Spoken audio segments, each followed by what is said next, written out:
चातुर्मास के उपरांत किसी जिनालय के शिखर पर वाइट पेंट कराना था। समाज की मीटिंग हुई। लोगों ने आपस में चर्चा की,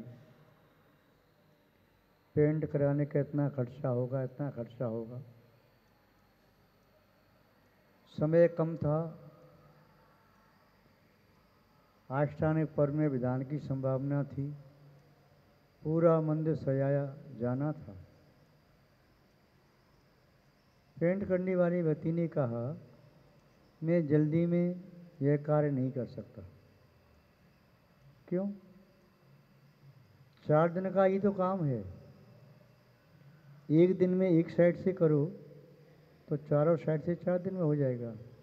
हाँ, हो जाएगा, किंतु मुझे इस पर पेंट करने के लिए कम से कम 10 दिन का समय चाहिए। अरे भाई, हम चाहते हैं 2-3 दिन में हो जाए। दिन में भी काम लगाओ, रात में भी काम लगाओ, जल्दी काम हो जाएगा। मैं नहीं कर सकता। जिससे कराना है कराओ, मुझे 10 दिन से कम समय नहीं चाहिए।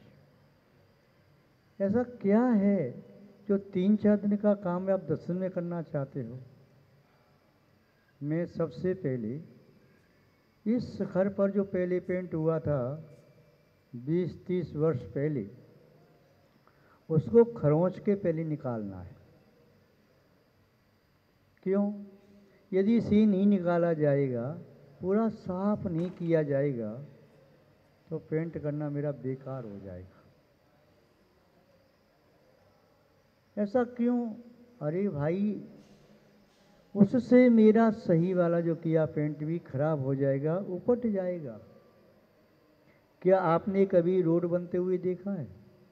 राजमार्ग बनते हुए पहले पुरानी रोड को खोद करके अलग करते हैं, फिर नई गिट्टी डाल के रोड बनाते हैं। ऐसा क्यों करते हैं? क्या आपने कभी कृषक को देखा है? पहले खेत की जुताई करता है, 1 बार, 2 बार, 3 बार, 4 बार, 5 बार। इतना ही नहीं, कृषक लोग कहते हैं गेहूं की फसल करनी हो तो खेत को 20 बार भी जोतना पड़ता है। कहीं कहावत है 20 जोत और 6 पानी। 6 बार सिंचाई करो, 20 बार जोतो, तब फसल उत्तम आती है। अभी बीज नहीं बोया, उसके पहले से जुताई हो रही है। खेत में जो झाड़ झंकड़ थे उखाड़ करके फेंके जा रही है। कंकड़ पत्थर थे उखाड़ करके अलग फेंके जा रहे हैं। किसी महिला को खीर बनानी थी, चावल रखे थे, दूध आ गया, सब शक्कर भी रखी है, केसर आदि डालनी, बादाम एवं डालनी, सब रखा है, किंतु वह अभी दूध खीर का सामान रखा है। चावल को पहले बीनना प्रारंभ करती है। चावल में जो कंकड़ पत्थरें निकाल करके बाहर करती है, दूध को छानती है, शक्कर में कहीं भूल से कोई कंकड़ न उसे देखती है। ये सब क्यों किया जाता है? इसलिए किया जाता है, यदि ऐसा न करें तो वह अच्छा किया गया कार्य भी बुरे रूप में परिणत हो जाता है। जैसे यदि छाछ की मटकी को अच्छी तरह से साफ न किया जाए, उसमें दूध रख दिया जाए, तो दूध भी दही बन जाता है, बिगड़ जाता है। अच्छे से साफ किया तो पुनः ठीक रहता है। इससे सिद्ध होता है कि जब तक अपने अंदर बुराई है, दोष हैं, अपराध हैं, पाप हैं, उन्हें पहले त्याग करना पड़ता है, तभी अच्छाई अपना स्थान जमा सकती है। बुराई की जड़ उखाड़ करके फेंके बिना जो अच्छाई के पेड़ लगाना चाहता है, नहीं लगा सकता। खेत में झाड़ पहले से खड़े हैं, उन्हें उखाड़े बिना अंगूर की बेल लगाना चाहता है तो नहीं लगेगी। कीकर के वृक्ष लगे हैं पूरे खेत में, उन्हें उखाड़े बिना आम के पेड़ लगाना चाहता है तो कैसे लगेंगे? यदि आक के पेड़ लगे उन्हें अलग किए बिना अशोक के पेड़ लगाना चाहता है या कोई और पुष्प के पेड़ लगाना चाहता है, कैसे लगेंगे? उसे दूर करना बहुत ज़रूरी है। छह डालाकार दौलत राम जी ने छह डाला में लिखा है, विन जानीते दोष गुणन को कैसे तजिए गई। बिना ज्ञान के दोषों का त्याग, गुणों की प्राप्ति संभव नहीं है। इसमें देखना ये है, विन जानीते दोष गुणन को, पहले दोष शब्द कहा, बाद में गुण शब्द का। ज्ञान की बात थी, ऐसे भी कह सकते थे, बिन जाने से गुणन दोषकों कैसे गई तजिए। किंतु गुणों को ज्ञान कर लिया जाए दोषों का त्याग किए बिना, तो वे दो गुण भी दोष का रूप धारण कर लेते हैं। अतः पहले दोषों का त्याग करना परम आवश्यक है। गंदे वस्त्र उतारे बिना, गंदे वस्त्र हो रही है, पसीने की बदबू आ रही है, उन्हें उतारे बिना कोई अच्छे वस्त्र पहन ले, जिन पर इत्र का छिड़काव भी है, तो उन वस्त्रों को पहनते उनमें भी बदबू आने लगेगी। शरीर का प्रक्षालन किए बिना, स्नान किए बिना यदि कोई व्यक्ति नूतन वस्त्रों को धारण करे तो उन वस्त्रों में से बदबू आने लगेगी। इसका आशय है, पहले बुराई का त्याग करना परम आवश्यक है। बुराई का त्याग करके, पापों का त्याग करके पुण्य का संचय संभव है। बुराई का त्याग करके अच्छाई को ग्रहण करना संभव है। सबसे पहले सप्तव्यसन का त्याग कराया जाता है, 5 पापों का त्याग कराया जाता है, कसायों का त्याग कराया जाता है।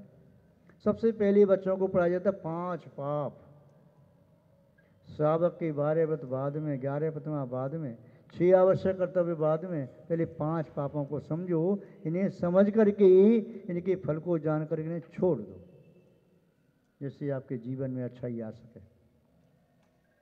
आपने दृष्टांत के रूप में सुना होगा, 2 चींटियाँ, एक नमक की ढेर पर रहती, एक शक्कर की ढेर पर। दोनों आपस में मिली। नमक के ढेर वाली ने कहा, बहन तुम कैसी हो? उसने कहा, ठीक, मेरे यहाँ तो बहुत शक्कर है, इसलिए मैं तो मस्त हूँ। नमक के ढेर वाली कहती, या तो नमक ही नमक है, मेरा शरीर पूरा गल गया। उसने कहा, मेरे साथ चल। वो उसके साथ चली जाती है। वहाँ पर कहती, देख कितनी मिश्री है, कितना यहाँ पर शक्कर का ढेर लगा हुआ है। वह खाती, बहन मुझे स्वाद नहीं आ रहा, ये भी तो नमक है, तो कहाँ ले आई मुझे? वह आश्चर्य करती है, यहाँ पर नमक का स्वाद, शक्कर का ढेर लगा है, मिश्री है। हाँ बहन, मुझे तो स्वाद नमक खा रहा है। आश्चर्य। बहन एक बात बताना, क्या तुम्हारी मुख में कुछ है तो नहीं? मेरे मुख में क्या होगा? जो मैं रास्ते के लिए अपना नाश्ता लेके आई, कहीं तो मुझे धोखा ना दे दी, वही मेरे मुख में नाश्ता है, कलेवा है। क्या है? वह छोटी सी नमक की डली है। जब तक छोटी सी नमक की डली रहेगी तब तक मिश्री का स्वाद नहीं आ सकेगा। बहन इस नमक की डली को निकाल के बाहर रख दे, फिर थोड़ा स्वाद ले। ये प्रसंग भी बताता है, पहले नमक का त्याग, फिर बाद में मिश्री का स्वाद। बुराई का त्याग तब अच्छाई का आनंद। पहले आर्त रौद्र ध्यान को छोड़ा जाता है, तब धर्म ध्यान सुख ध्यान संभव है। पहले मिथ्यात्व को छोड़ा जाता है तो संभव की प्राप्ति होती है। मिथ्यात्व को रहते हुए संभव यदि प्राप्त हो गया और फिर वह संभव प्राप्त होकर के मिथ्यात्व के साथ रहता है तो शुद्ध संभव तो नहीं, संभव मिथ्यात्व कहलाता है। महानुभाव, इसी बात को आचार्य भगवान कुंद स्वामी जी प्रवचन सार में 267वीं गाथा में, कहीं क्रमांक आगे पीछे भी है, 259वीं कहीं आया है। आचार्य अम्मचंद स्वामी की टीका के अनुसार, जयसंत स्वामी टीका के अनुसार अलग अलग नंबर है। नौली आचार्य जयसिंह स्वामी की टीका की गाथाओं को काउंट नहीं किया तो वो 259 कह सकते हैं। उन्होंने काउंट किया 267 का था। आचार्य महोदय क्या कह रहे हैं? आचार्य महोदय के शब्दों में ही देखें। उवरद पावो पुरुषो, उवरद पावो पुरुषो, समभावो धम्म गेषु सवेषु, गुण समिति दो विश्व अवधि, सहभागी सुमग्ग स। आचार्य महोदय कह रहे हैं उवरद, उपरत उससे आगे पार,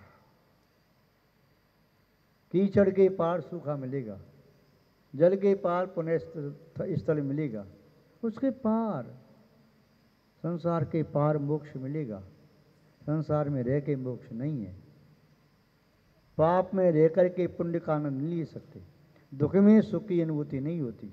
अग्नि के कुंड में पड़ी व्यक्ति को शीतलता का अनुभव नहीं हो सकता। दुख के पार, अज्ञान के पार जाओ तो अनंत ज्ञान मिल जाएगा। दुखों के पार जाओ तो सुख मिल जाएगा। अंधकार के पार जाओ तो प्रकाश मिल जाएगा। ये सब संभव है पार जाने पर, बियॉन्ड ऑफ, उसके परे, उसके अंदर नहीं, उसके परे, उसके पार जाओ। मानसो तो पर्वत के पार जाओ तो 2.5 द्वीप के बाहर पहुंच जाओगे, पहले नहीं। तो पार का उवरद पावो, पापों से परे, पापों के पार। पुरुषो, जो कोई पुरुष पापों के पार चला जाता है, पापों से बाहर निकलता है। समभावो धम्म गीसु सभ्यसु। 2 बातें कही आचार्य महाराज ने। जो पहले पापों के पार हो गया हो वही पुण्य कार्य कर सकता है। पहले अभक्ष का त्याग करो, फिर भक्ष पदार्थों के सेवन का नियम लो। पहले रात्रि भोजन का त्याग करो, फिर दिन के भोजन का संकल्प करो। रात्रि भोजन का त्याग किए बिना मैं रात्रि भोजन का त्याग तो नहीं कर सकता, पर दिन में भोजन करने का नियम लेता हूँ। इसका से रात में भोजन भी करोगे तो दिन में किया गया भोजन दिन के भोजन का संपूर्ण फल नहीं दे सकता। मैं पाप तो छोड़ूंगा नहीं, किंतु पुण्य भी करूंगा, तो आपके पाप से वह पुण्य कार्य भी पुण्य का फल नहीं दे पाएंगे। मैं बुराई तो छोड़ूंगा नहीं, अच्छाई को ग्रहण करने की कोशिश करूंगा, नहीं ग्रहण कर पाओगे। जमीन से पैर उठाए बिना, इस पैर को उठा करके पीछे वाली जमीन छोड़ी तभी आगे की जमीन प्राप्त होगी। यहाँ से छोड़े बिना आगे वाला नहीं आ सकता। कुछ पहले छोड़ा जाता है, त्याग किया जाता है। जो अशुभ है, अशुचि है, अपवित्र है, असुख कारक यानी दुख का कारण है, जो अज्ञान रूप है, जो संसार का हेतु है, इन सब का त्याग करने पर ही शिवत्व की, सिद्धत्व की प्राप्ति संभव है। तो आचार्य महोदय ने कहा पहले त्याग करो। पाप अशुभ है, पाप की दूसरी पर्याय, दूसरा भाग दुख है। पाप संसार का नियम से कारण है। पुण्य परंपरा से मोक्ष का कारण भले ही हो जाए, किंतु पाप कभी मोक्ष का कारण नहीं है। इसलिए पापों को छोड़ो। नरक का त्याग किए बिना देवत्व की प्राप्ति नहीं हो सकती। तिर्यंच अवस्था का त्याग किए बिना मनुष्य अवस्था की प्राप्ति नहीं हो सकती। जमीन का त्याग किए बिना आकाश की यात्रा नहीं हो सकती। मृत्यु को स्वीकार किए बिना अगली पर्याय में जन्म नहीं हो सकता। तो पहले त्याग करना होता है। अंधकार को छोड़े बिना प्रकाश कैसे मिलेगा? ये रोनी सी सूरत, इसको छोड़े बिना मुस्कुराता चेहरा कैसे प्राप्त होगा?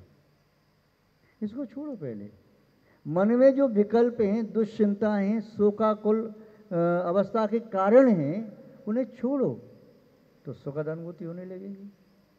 तो आचार्य महाराज कह रहे उवरद पावो पुरुषो, जो पुरुष पापों से उपरत हो गया, पापों से ऊपर उठ गया। चलो पापों से उठ गया, अब धर्मात्मा बन गया।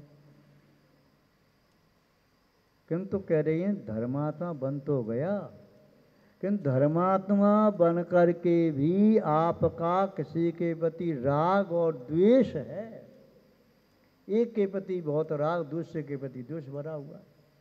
उसके प्रति उपेक्षा भाव है, तब भी वह जीव सुमग्गस भागी न, तब तक वह जीव सुमार का भागी नहीं हो सकता।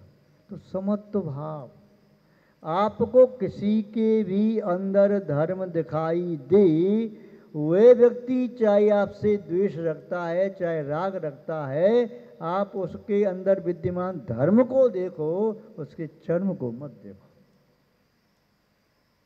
जो सभी साधर्मियों के प्रति समत्व भाव रखता है, साधर्मियों में भेदभाव नहीं करता है, ऐसा जीव गुण सम्मिलित दो भी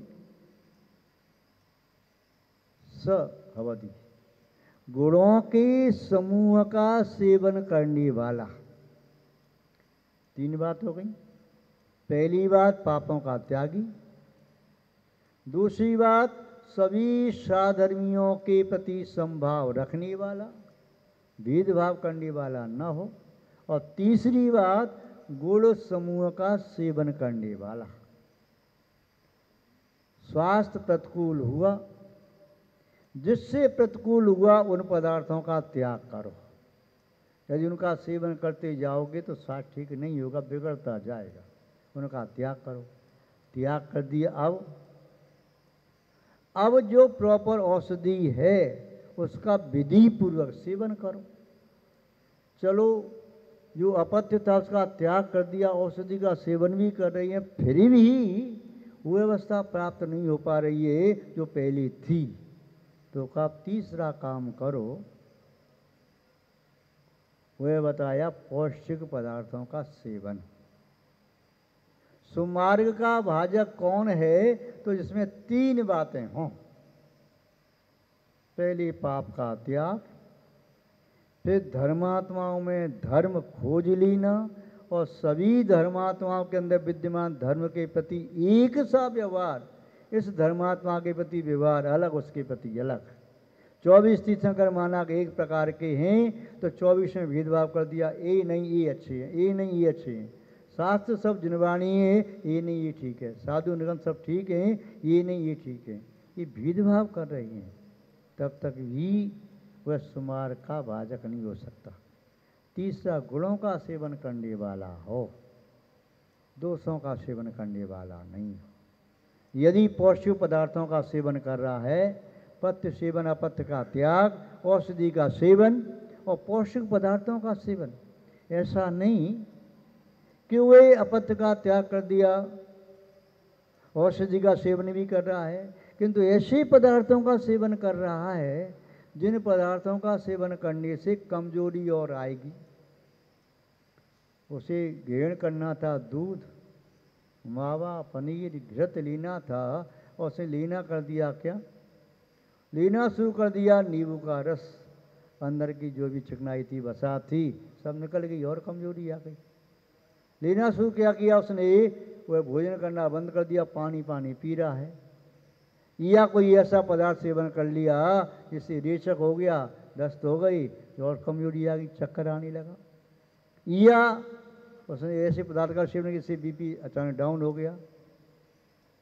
तो वे क्या करे? तीन चीज कह रहे हैं, तीनों का ध्यान रखना है। पापों का त्याग भी जरूरी है, धर्म का सेवन भी जरूरी है, और तीसरी बात गुण समूह का सेवन करना।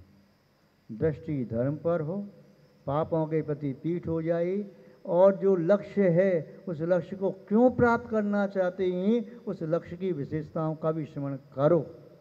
इस प्रकार से व्यक्ति आगे बढ़ता है तो वह व्यक्ति निस्संदेह सुमग्गस भाज, सुमार्ग का वह भागी होता है, सुमार्ग को प्राप्त कर लेता है।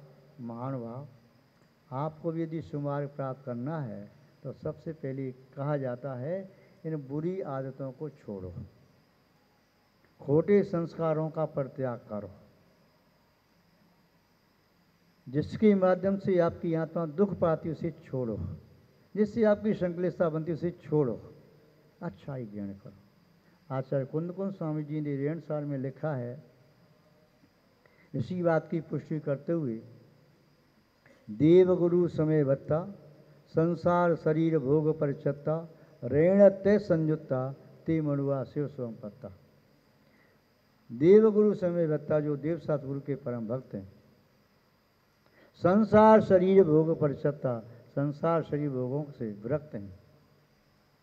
रेण्यते संयुक्ता, रत्नते से संयुक्त हैं। ते मड़ुआ शिव स्वयं पत्ता, वही मोक्ष मार्ग के पात्र हैं, वही स्वमार्ग के भाजी हैं। देवगुरु समय भत्ता कहिए तो औषधि का सेवन करने वाले। संसार शरीर भोग पर चत्ता कहिए तो अपत्य का त्याग करने वाले, पाप का त्याग करने वाले। और रेणते संयुक्ता कहिए तो टॉनिक, जो पौष्टिक पदार्थ हैं उनका सेवन करने वाले, वही वास्तव में मोक्ष मार्ग में चलने में समर्थ हैं और मोक्ष को प्राप्त करने में समर्थ हैं। महानुभाव आचार्य भगवान कुंद स्वामी का ये गाथा सूत्र निस्संदेह हमें आत्महित की प्रबल प्रेरणा देने वाला है। इसका चिंतन करें, मनन करें और जीवन में अंगीकार करें, तब निस्संदेह हम सुमार्ग के पथिक अवश्य बनेंगे। आपके प्रति हम ऐसी भावना भाती हैं कि आप बुराइयों से बचें, दोषों से बचें और दुखद कारकों से बचें, सुख के कारणों को स्वीकार करें और निर्दोष धर्म को स्वीकार करें, गुण समूहों को अंदर प्रकट करें, तब निस्संदेह आप भी शिव मार्ग के पथिक बन सकेंगे और अपनी भवितव्यता को प्रकट करके सिद्धत्व को, शिवत्व को, मोक्ष को प्राप्त कर सकेंगे। आप सबका शुभ हो, हित हो, मंगल हो, कल्याण हो, ऐसी आपके प्रति भावना रखती हैं। इसी के साथ शब्द श्रृंखला को विराम देती हैं। जय बोलिए श्री शांतनाथ भगवान की, परम पूज्य आचार्य भगवान गुरुदेव श्री विद्यानंद जीवन महाराज की, श्रीमद् जैन धर्म की।